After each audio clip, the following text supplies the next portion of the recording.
Hi everyone, this is Madhushmita. I'm from Jobaskit Macros and Predict, and he's Prem sir. He's currently he's a head HR of Infosys Bangalore, and he's having more than 20-25 years of experience into all this. He will be putting providing us all with all of his insights and he'll be motivating us how you people are going to lead everything where you are going to enter, how to be a good leader and all. Yeah, thank you, Madhusmita. And folks, I think slight correction there. I take care of HR for one of the units in Infosys and one HR in Bangalore from an HR perspective. So, been with Infosys for about 17 plus years in two stints, and overall industry experience will be more than 25 years. I have varied interests across from working in Infosys as a professional in HR space to doing coaching. I'm a certified coach, EMCC certified, and I've also done my masters in NLP. What is also important is to call out that I have an interest in terms of and passion in terms of coaching and talking to people about various topics which basically can help in the people space their journey from where they are at this point of time to evolve to what they aspire to be. So it's important to kind of really look at what individuals really aspire and how we people with some experience, I guess coaches, can probably be a catalyst in this whole journey to help moving from point A to point B, which is what it basically is the whole emphasis in terms of what we really want to do in this space as well and what we're doing today. So without much ado, I'll probably get into the presentation. So today is an objective of what we're going to cover. We're going to be covering quite a bit in terms of understanding what leadership is all about. Who do you consider as an ideal leader?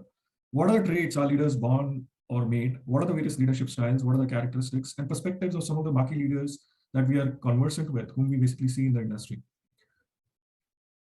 So leadership is a process of influencing the movement of a group of people towards a particular outcome. It doesn't necessarily mean that you need to be in a particular position to be a leader. What is important is that these traits are to be built over a period of time. It essentially means that there is something which you basically have to contribute to a group of people, and through certain intrinsic capabilities, the group looks up to you for various things in terms of demonstrating through leading by example, how to kind of get to solutions, how to kind of look at an outcome, how to kind of solve a specific business problem, how to kind of probably negotiate with a customer and get the required deal. So leadership is not about it is a misconception that it is about a position. It is about who you are as an individual. It is about what you can do to kind of influence the group. It is about how you basically bring in a certain set of outcomes which basically make sense to the business, to the unit, to the people whom you're working with. Why do we need leaders? We need leaders because they provide security, they provide purpose, right?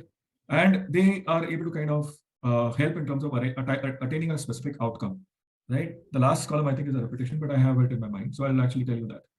So we need leaders to kind of provide security to the team. Whenever there's a problem statement, there are a set of people who basically tend to kind of lean onto a specific person or a leader to kind of go to that leader and ask specific questions in terms of where are we heading, what are we doing, why are we doing what we're doing, can we basically get to certain state of outcome which basically we are looking at as a derivative, is there a possibility that there are any risks, how are we mitigating those risks. So leaders basically provide security to the team by guiding the team, alleviating their risks, motivating them, energizing them, getting them to a specific outcome. So the leaders actually provide purpose. They provide purpose because without a purpose, the team will not come together. They will not be basically looking at a specific outcome which basically really is needed. They will not know where exactly they need to go and what is it that they need to attain. Without a purpose, the direction of the organization or the unit or the team, really becomes very foggy. How does it actually add up, right? If you really look at it, see, the basic objectives of security, purpose, and achievement are corroborating with Maslow's law of hierarchy. Okay, so let's get into some specific things, and I think you can do this activity as an individual if you think it makes comfortable. What you can do is basically just think about who do you think as an ideal leader.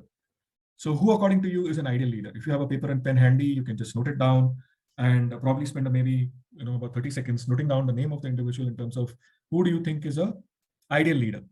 Yes, we can take an example of Walt Disney, as he was always valuing to the this inputs and thoughts of their team and peers and all this. So I think he will be a my best leader, as I'm thinking is.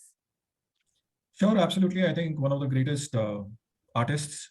He Yeah. used to be.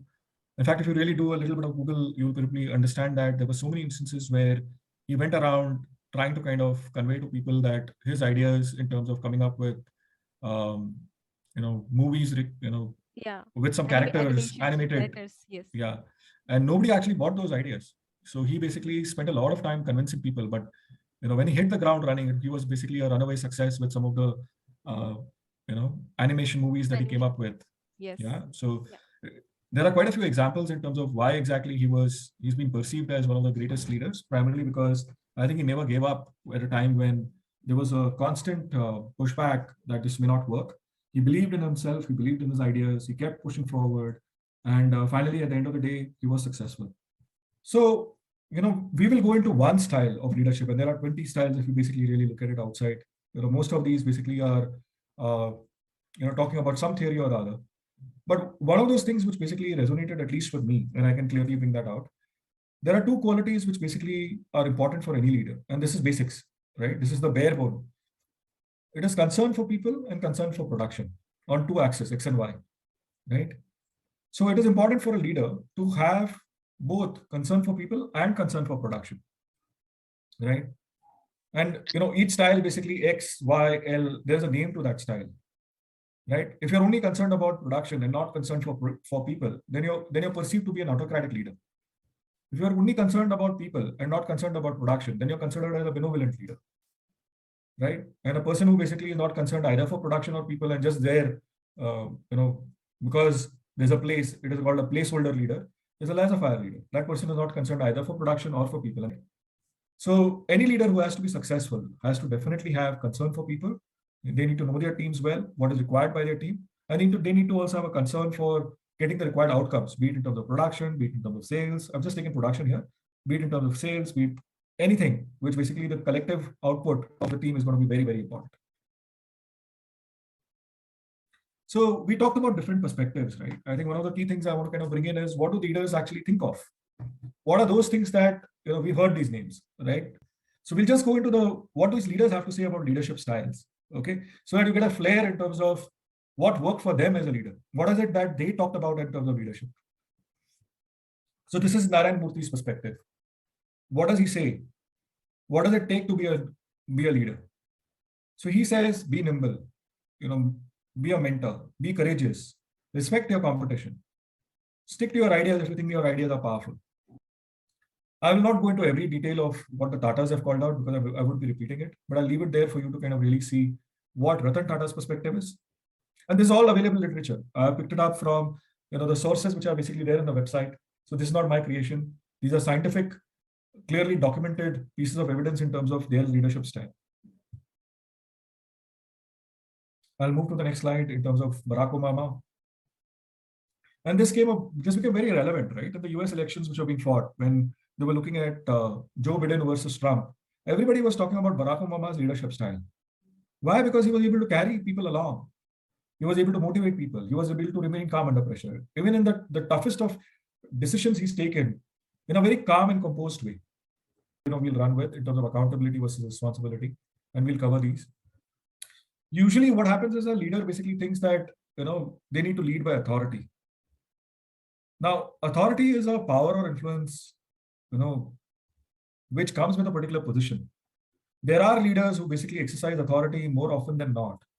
And it's okay to exercise authority when it is really required. Responsibility is where you basically are saying that the buck stops with me, right? There are examples where people give credit to other people for success, but take responsibility for failures.